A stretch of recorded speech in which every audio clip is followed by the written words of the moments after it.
El enunciado plantea, dado un conjunto de 350 números enteros, obtener y mostrar por pantalla la cantidad de ceros del conjunto, el promedio de los números positivos, el menor y el mayor de los valores ingresados y el rango del conjunto de números. Bueno, les damos 5 minutos para que piensen los datos y los resultados de este problema. Estamos adaptando. Bueno, vamos a recordar un poquito. Nosotros, bueno, el enunciado dice, dado un conjunto de 350 números enteros, obtener y mostrar por pantalla la cantidad de ceros del conjunto, el promedio de los números positivos, el menor y el mayor de los valores ingresados y el rango del conjunto de números. En cuanto a la cantidad, en cuanto a los datos que nosotros tenemos disponibles, sabemos que son 350 números enteros. Así que bien, ya sabemos cuántos son y sabemos de qué tipo son. Son tipos enteros. No tenemos ningún dato acerca de la naturaleza de los valores que puede haber. Pueden ser todos positivos, pueden ser todos negativos, pueden ser valores muy grandes, valores muy chicos. Desconocemos absolutamente cualquier otro criterio con respecto a eso, pero sí sabemos que son 350. ¿Resultados a los que tenemos que arribar? Bueno, son en este caso 4 los que se nos piden. Nos piden la cantidad de ceros, después vemos cuáles resolvemos de todo esto, ¿no? La cantidad de ceros, ese conjunto que se ingresa, que a priori no sabemos qué tipo de valores se van a ingresar, el promedio de los positivos,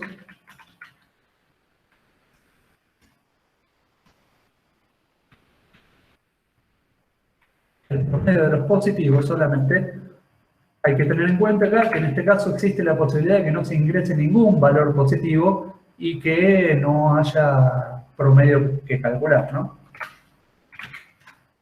C, el menor y el mayor de los valores ingresados.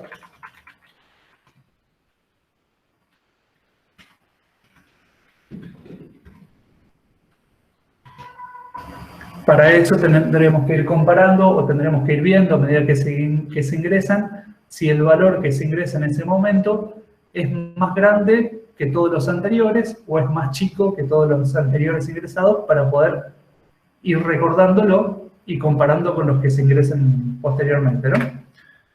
Y D, el rango del conjunto de números.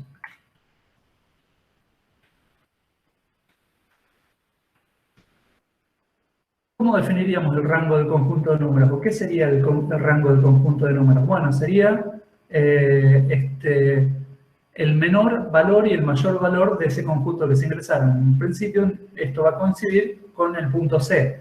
Encontrando al menor y el mayor de los valores ingresados, vamos a saber si dibujamos después la recta de los reales, o en este caso una recta de enteros, el menor valor va a coincidir con el valor inicial del rango y el mayor valor va a coincidir con el valor final del rango. En este caso, un rango cerrado, ¿no? Y metodología.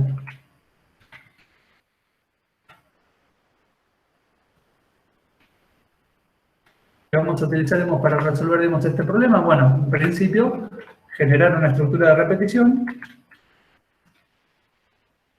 para ingresar 50 valores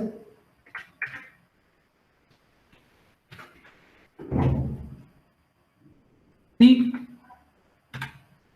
repetición, ¿no? Y por cada valor ingresado,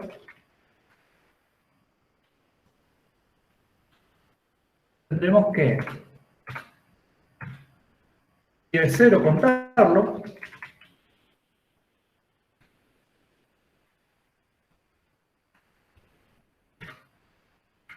formulado.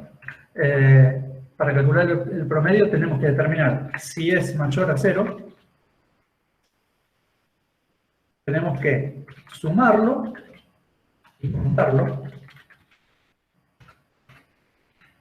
Y para el punto C tendremos que encontrar el menor y el valor mayor, y el mayor valor, y que nos va a servir también para el punto D. Así que en la parte de metodología lo vamos a poner juntos. Debemos determinar o comparar el valor ingresado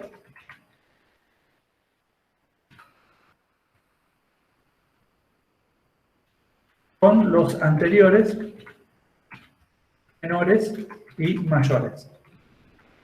¿Qué quiere decir esto? ¿Cuál es la idea? Bueno, yo en principio, cuando yo ingrese el número 50avo, por ejemplo, yo ya tengo determinado un valor que es el más chico de todos los que ingresé de los 49 anteriores y otro valor que es el más grande.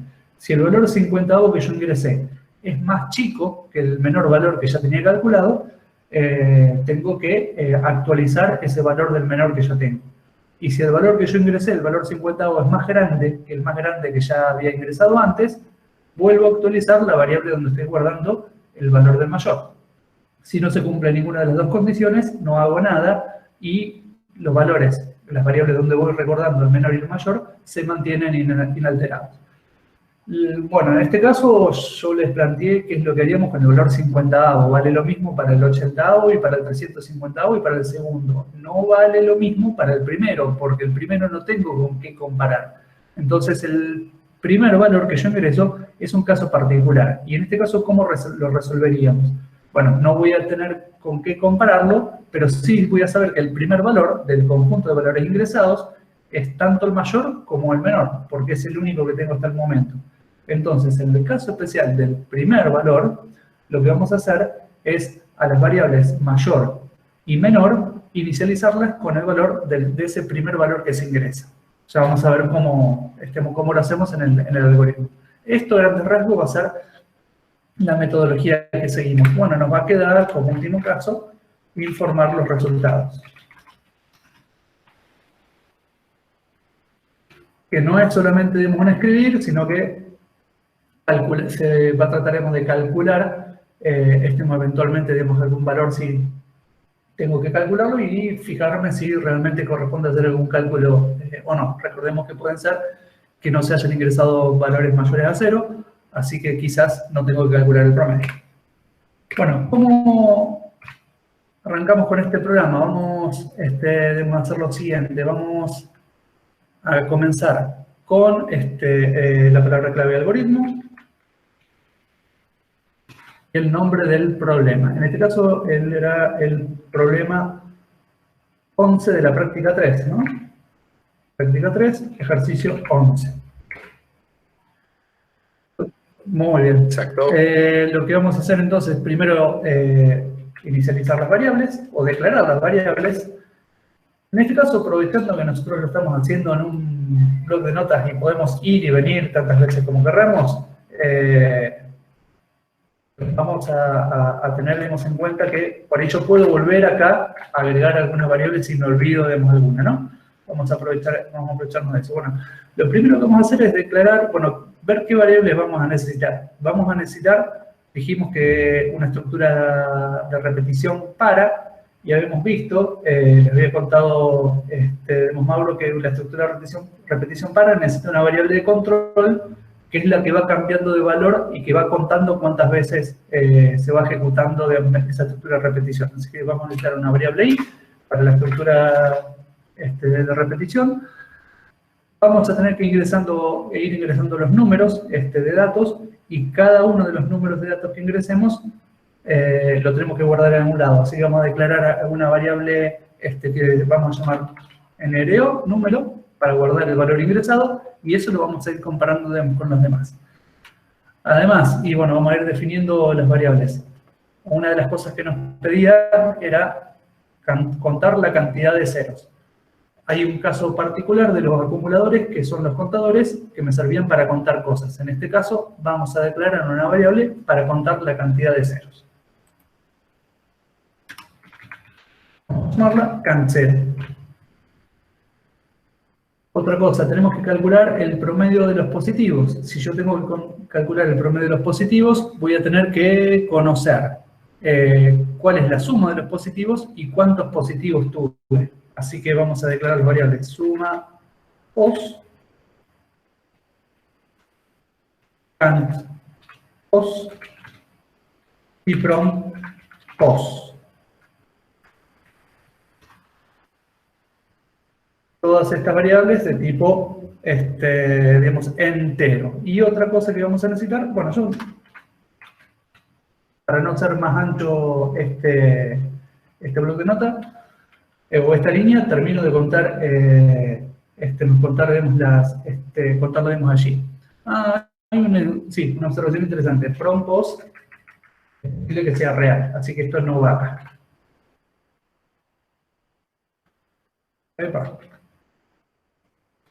From post, vamos a declarar como variable de tipo real. Y si agregamos acá ahora las variables menor y mayor para guardar el mayor y el menor que vayamos a calcular. Bueno, en principio creo que con esas variables nos estarían, digamos, alcanzando. Vamos a ver luego si necesitamos agregar, digamos, alguna más. Bueno, lo que sigue, sabemos que nuestro algoritmo va a tener un inicio y va a tener un fin. Dentro de esas dos palabras clave, inicio y fin, vamos a tener que escribir las instrucciones que nosotros vamos a realizar, o que queremos que nuestro procesador nos ejecute. En este caso, vamos a tener una estructura, una sección donde va a estar la estructura de repetición, que va a contener la lectura y el procesamiento, otra sección donde vamos a tener que inicializar las variables.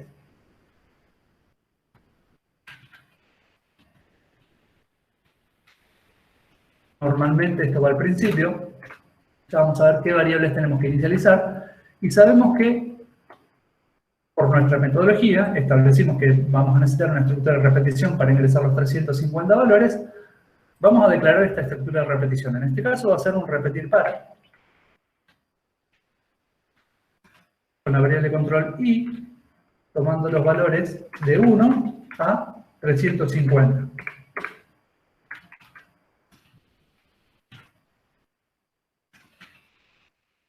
Bien, dentro de esta repetir para, nosotros vamos a hacer la lectura de datos y el procesamiento.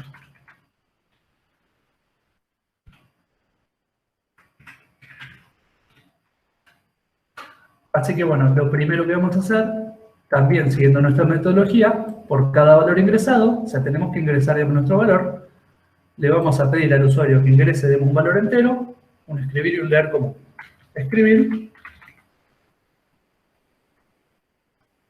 ingrese, esto va entre comillas dobles, entero. Eventualmente, como hizo Mauro en su ejemplo, podemos agregar, estemos allí, que se trata del primer número, del segundo, del diésimo, del sexagésimo, etc., agregándoles la variable de control i, ¿no? Vemos la variable número. Una vez que lo leemos, ya tenemos la parte de lectura de datos, continuamos con la parte de procesamiento. Bien, ¿qué tenemos que hacer con este número? Bueno, tenemos que terminar, para resolver los distintos puntos, hacer varias cosas. Por un lado, teníamos que contar la cantidad de ceros. Esta lo voy a hacer un poquito más rápido porque, bueno, ya habíamos visto en el ejercicio anterior cómo resolver esto.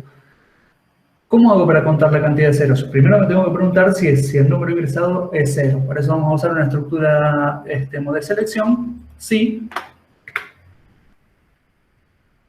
Bueno, la cantidad de ceros.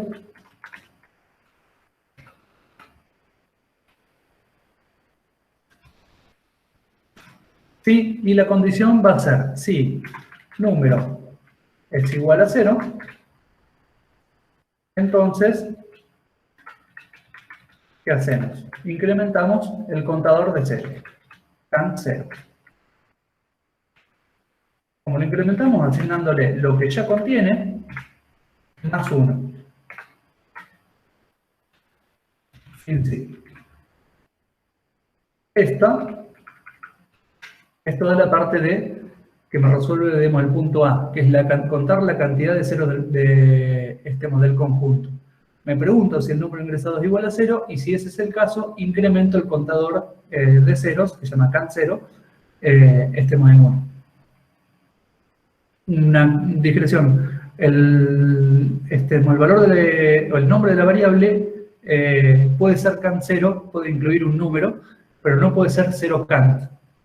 Si bien puede incluir digamos, números dentro del nombre de la variable, no puede empezar con un número. Tiene que empezar siempre con un carácter, ¿sí? Bueno, con esto cuento la cantidad de ceros. Después vemos, cuando informemos los resultados, qué hacemos con ello. El promedio de los números positivos. Sabemos que tenemos que sumar y tenemos que contar el número. Pero solo lo tenemos que hacer si el número es mayor a 0. Así que bueno, sumamos y contamos los positivos. Para eso vamos a usar también una estructura de decisión, una estructura de selección. En este caso, nuevamente vemos el sí, en el cual yo me voy a copiar la condición anterior, pero le voy a cambiar un poquito.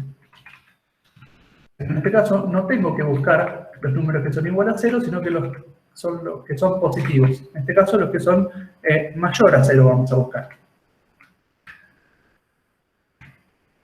Bueno, eventualmente estaría la discusión si el número si el 0 es un número positivo o no, dependiendo de cómo lo resolvamos o en cómo nos pongamos de acuerdo. Acá tendremos que cambiarlo por el mayor por un mayor igual, ¿no?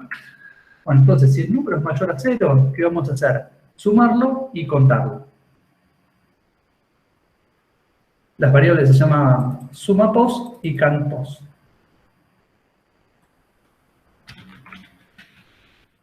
Sumapos, le asigno lo que ya tiene,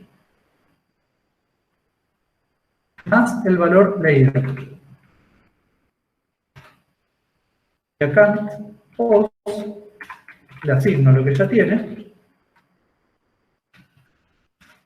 más 1. Bien. Acá un temita. Dijimos que tanto como en el acumulador como el contador le estamos asignando lo que ya tiene más aquel término que le tenemos que agregar. Si es un contador le sumamos 1 y si es un sumador le agregamos el valor que estamos sumando. Ahora bien, la segunda ejecución, la tercera, la 350ª, eso más o menos está claro, que yo tengo que tomar el valor que ya había calculado e incrementarlo en 1 o sumarle el número. Pero en el caso de la primera, ¿cuánto vale cantpos? ¿O cuánto vale sumapos? Bueno, había aclarado Mauro que cuando nosotros declaramos una variable, se reserva un espacio de memoria que se le pone, a la cual se le pone una etiqueta, que en este caso será cantpos, pero en esa memoria en principio no tenemos control de qué es lo que hay contenido. Normalmente se dice que hay basura, hay una serie de ceros y uno, que antes de que nos asigne la memoria tenían algún significado, pero ahora que se ha creado una variable nueva, eso puede significar cualquier cosa. Concretamente va a ser interpretado como un número entero, pero no tenemos control de cuál es. Es por eso que nosotros tenemos que, a las variables que vamos a utilizar como sumadores o como contadores, es decir, aquellas a las cuales usamos su contenido para incrementar su mismo valor, necesitamos inicializarla en el valor neutro de la operación que vamos a hacer. En este caso, una suma, tenemos que inicializarla en 0. Así que, a sumapos, a cantpos y a cant0, tenemos que inicializarlas todas en 0. Esto lo tenemos que hacer antes de entrar al repetir para. Si lo hacemos dentro del repetir para, se va a ejecutar cada vez que le damos un nuevo número y por lo tanto, en esos valores siempre contamos el último solamente. Entonces es importante hacerlo, que estas inicializaciones se hagan antes de entrar a repetir para. Así que acá 0, lo inicializamos en 0. Suma pos, lo inicializamos en 0. Y acá pos, lo inicializamos en 0. Bien. Entonces sumamos y contamos los positivos. Si el número es mayor a 0, incrementamos el sumador de positivos, lo incrementamos en número, e incrementamos el contador de positivos, lo incrementamos en 1. Bien, con eso tenemos la parte de procesamiento para resolver el punto 2, el punto B, que era el promedio de los números positivos. A continuación se nos pedía encontrar el menor y el mayor, que también nos va a servir para determinar el rango. Entonces, determinar o actualizar mayor y menor. Mientras discutimos la metodología, les había comentado que hay un caso especial para cuando se trata del primer número de conjunto. Normalmente cuando buscamos un máximo o un mínimo, el mayor y el menor de un conjunto de datos que se van ingresando por teclado, sobre todo cuando no tenemos certeza acerca del rango posible que puede llegar a tener los valores ingresados, lo que se hace, o la metodología que se utiliza es inicializar las variables de mayor y menor con el primer valor que se ingresa. Es por eso que esta inicialización no la hacemos antes de entrar al repetir para, porque antes de entrar al repetir para yo todavía no ingresé ningún valor. Entonces, yo lo que tengo que hacer es, en este caso, la variable mayor y la variable menor, inicializarlo con el primer valor que se ingresó, con la variable número, pero solamente para la primera ejecución. ¿Y cómo sé que estoy en la primera ejecución de repetir para? Porque hay que tener en cuenta que yo lo que estoy escribiendo ahora, todo esto que se está escribiendo ahora, se va a repetir 350 veces. Entonces, ¿cómo sé? O sea, que todo ese mismo código que se ejecuta, se va a ejecutar igualmente, exactamente igual, las 350 veces. ¿Cómo sé que yo estoy parado? ¿O cómo hago un código para que se ejecute solamente la primera vez? Bueno, vamos a tener que tener en cuenta el valor de la variable de control, el valor de la variable i. En la primera ejecución, la variable i va a valer 1, ya que acá lo inicializamos en 1, ¿no? Entonces, me pregunto, si i es igual a 1, entonces la variable menor, asigno número, y la variable mayor, asigno número. Sí. Esto es lo que tengo que hacer para la primera ejecución. Para la primera ejecución, cuando i vale 1, entonces el número que ingresé es tanto el más chico como el más grande. Así que inicializo las variables menor y mayor con ese valor. A partir de la segunda ejecución, ahí sí ya tengo un valor, o ya tengo inicializadas las variables menor y mayor, y el número que yo ingrese lo voy a tener que comparar con el menor y el mayor valor ingresados antes. Entonces, lo que vamos a hacer es poner una acción de falso de este sí, vamos con el si no, donde acá vamos a escribir todo el código que se ejecuta si no es igual a 1. O sea, para esto se va a ejecutar la segunda ejecución, la tercera, la 350ª vez que se ejecute esta repetir para, vamos a pasar por esta parte del sí, ¿no? Entonces acá yo sé que estoy en la segunda o a partir de la segunda ejecución. ¿Qué tenemos que hacer entonces con el número? Compararlo si es más chico que el menor, y en ese caso actualizar el menor, o si es más grande que el mayor, y en ese caso incrementar con el mayor, o actualizar el valor del mayor. Entonces, si la variable número contiene un valor que es menor al menor, entonces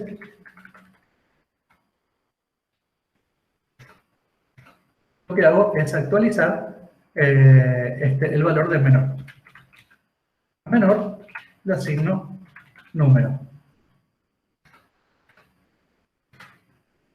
Entonces, si el número es menor a menor le asigno número. Ahora tengo un nuevo valor para el menor. Si no es este el caso, si el número no es menor a menor, me voy a preguntar si el número es mayor a mayor.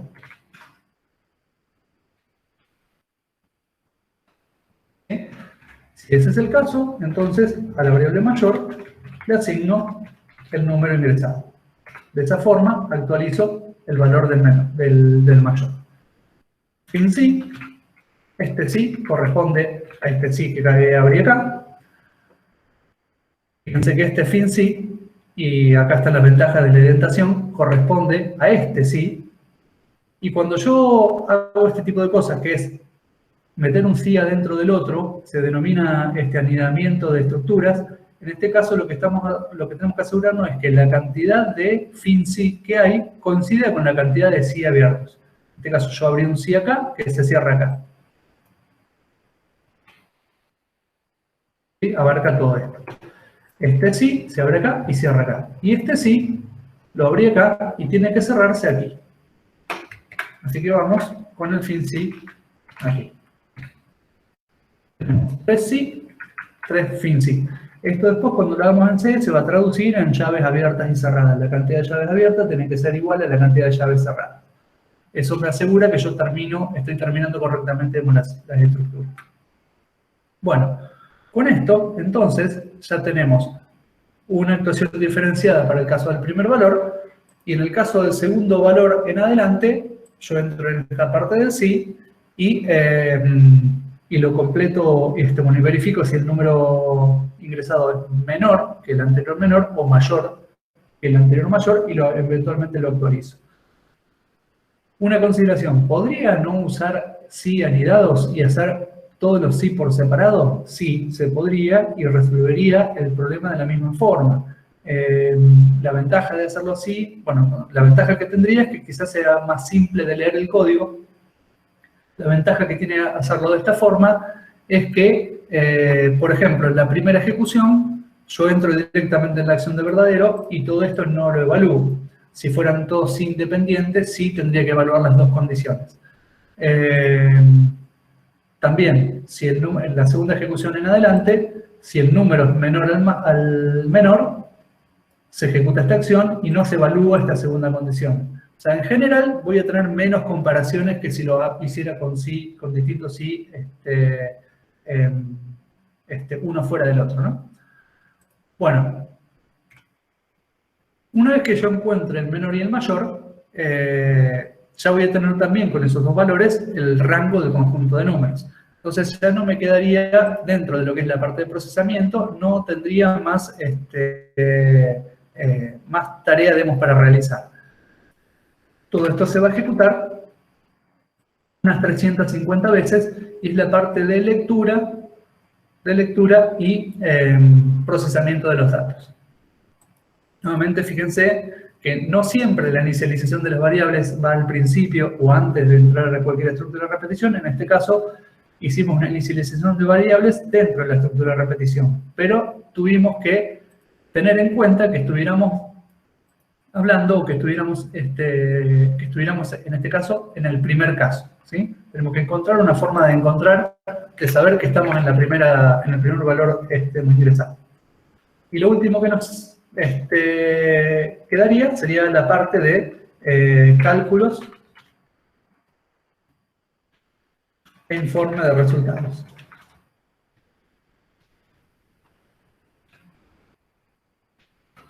Bueno, en este caso, para responder, digamos, el punto A, que me decía o me preguntaba la cantidad de ceros del conjunto, vamos a ir directamente con el escribir, mostrando la cantidad, el valor de la variable can0, que es donde nosotros contamos la cantidad de ceros, ¿no? Entonces, vamos con un escribir.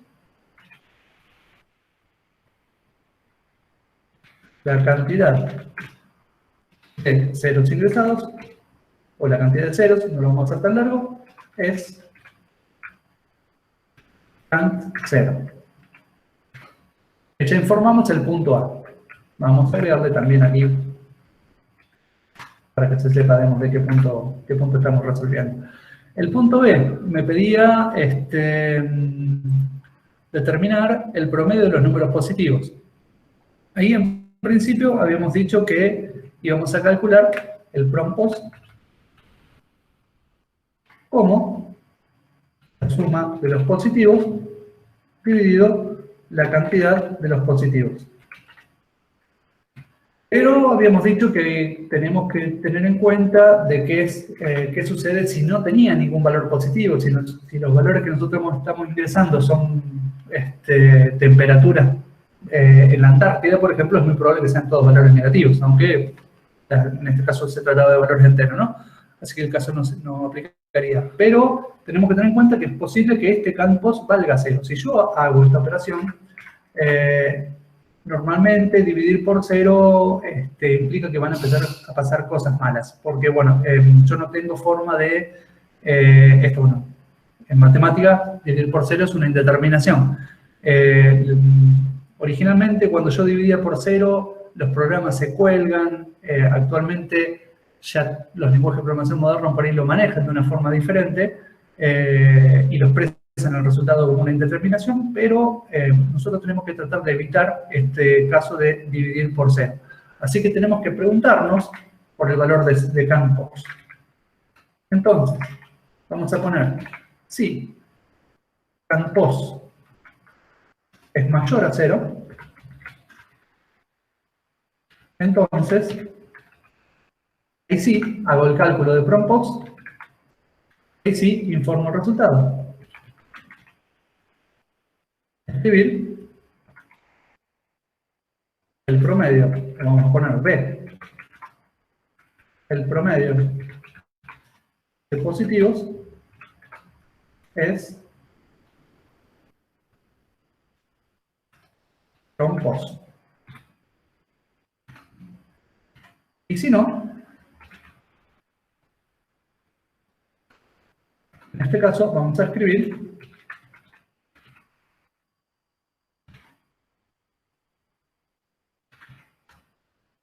no se ingresaron valores positivos. Y sí. Entonces acá estamos resolviendo el punto B. Me pregunto si la cantidad de positivos es mayor a 0. En ese caso, quiere decir que hubo algún valor positivo, puedo calcular el promedio, lo calculo y lo informo. Podría haberse evitado la variable promPOS y directamente escribirlo. En el escribir, sí, se podría haber hecho. Y en este caso, dado que acá ya informamos el resultado y no lo usamos más, sería conveniente, me ahorro esta variable. En casos de problemas donde yo vuelvo a necesitar este valor, ahí sí me conviene guardarlo en una variable, desperdicio un poquito de memoria, pero no hago un procesamiento o no vuelvo a realizar un cálculo nuevamente, ¿no? Bueno, y finalmente, lo último que me quedaría por informar sería el valor menor y el mayor y el rango. Eso lo vamos a hacer entonces con un escribir. En este caso, ya en las variables menor y mayor tenemos los valores, así que escribimos el menor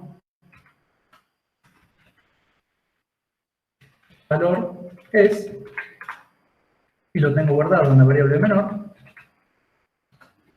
En el caso del mayor es exactamente lo mismo, pero lo tengo en la variable mayor. Lo voy a copiar y pegar por una cuestión de rapidez. Entonces el menor valor es, y pongo en nuestra cadena del escribir la variable menor, y el mayor valor es, y pongo en la cadena del escribir la variable mayor. Y para informar el rango, también uso las variables menor y mayor, pero en este caso puedo cambiar de la forma en que lo escribo. Podría ser una cosa así, por ejemplo. Vale, escribimos, el rango es, y vamos a poner, a ver si encuentro los símbolos. Sí, ahí está. Vuelvo a encontrar el otro. Bien, el rango es, y ponemos acá, menor,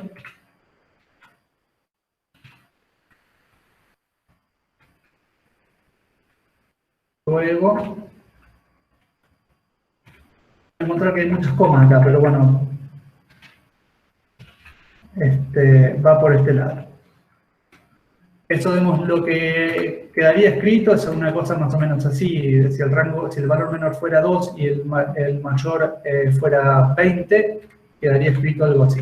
Esto es lo que se vería por pantalla, ¿no? Pues el rango es, y donde yo ya termino de escribir el texto que no es variable, pongo comillas, luego coma, luego la variable, que en este caso me daría el valor 2, luego, acá me está faltando una coma, entre comillas el carácter que quiero imprimir, en este caso esta coma, y luego coma y el valor variable que vamos a agregar, ¿no? Eso sería lo que se informaría. Bueno, esto a grandes rasgos y muy rápidamente es la resolución, digamos, del problema 11 de la práctica 3. Bueno, no sé si fui muy rápido, sé que hubo muchas consultas por ahí, no fui leyendo todas, pero bueno, no sé si hay, digamos, alguna pregunta, alguna duda o algo que quieran comentar, Mauro. Bien, lo primero, Fer, en la división, hiciste la división entre dos enteros, así que habría que forzar con un 1.0 o declarando la acumulación como, perdón, la variable no recuerdo el nombre, suma pos. Suma pos. Como real. Exactamente, para forzar que esta división esté en real, vamos a tener que multiplicar previamente la variable suma pos por 1.0. Tenemos que hacer algo así. No podríamos hacerlo al revés, pues si yo hiciera esto, uno tendería a pensar que en principio esto lo estaría forzando a real y sería lo mismo que habíamos hecho al dividir por 80.0 en el caso anterior. El problema es que la multiplicación y la división tienen el mismo orden de precedencia. Entonces, cuando yo tengo operadores que son del mismo orden de precedencia, se ejecutan de izquierda a derecha. Entonces, primero se varía esta operación, que se hace en entero, y luego al multiplicarlo por 1.0 se transforma en real. Pero si yo hago esta operación primero, ya estoy perdiendo algún valor. Así que necesariamente tengo que hacer que el suma pos sea multiplicado por 1.0. Entonces pongo suma pos por 1.0 o 1.0 por suma pos. Para forzarlo de más real, ¿sí? Impecable, ¿eh? Y inicializaste el contador arriba. No sé si después lo inicializaste en una segunda instancia. En primera instancia no, se había escapado, y inicializamos can 0 para contar los positivos y suma pos y can pos para inicializar las variables que vamos a usar para el cálculo de promedios. Menor y mayor son inicializados dentro del repetir para en la primera ejecución del repetir para. ¿Quedó claro por qué no se puede inicializar menor con 0, por ejemplo? Espero la respuesta de quienes hicieron la consulta, porque lo explicaste luego de que lo preguntó. Bien. Igualmente, tranquilo, que la primera intuición es inicializar con 0. Ahora, la segunda, entran en la duda cuando tienen que inicializar mayor. Y ahí, a veces, hemos visto que lo inicializan con 9.999, o que inicializan los menores con menos 9.999.999. Bueno, evitemos eso. La manera correcta de hacerlo es inicializar con el primer valor posible. De la manera que a mí me gusta expresarlo es cuando tengo un solo valor, el menor es ese y el mayor es ese. Entonces, en esa instancia, inicializamos tanto menor como mayor con el primer valor que se presenta. Sí, bien. En este tipo de casos, una última aclaración con respecto a esas inicializaciones. Sí. Y hacer una inicialización en un valor fijo es lo que se denomina tener un valor hardcodeado. Cuando yo digo, bueno, tal variable la inicializo en 9999, pero ¿qué pasa si en un momento yo cambio el tipo de dato y resulta que ese tipo de dato ahora tiene un valor mayor todavía? Entonces, en el código me quedó un valor que ya queda desactualizado.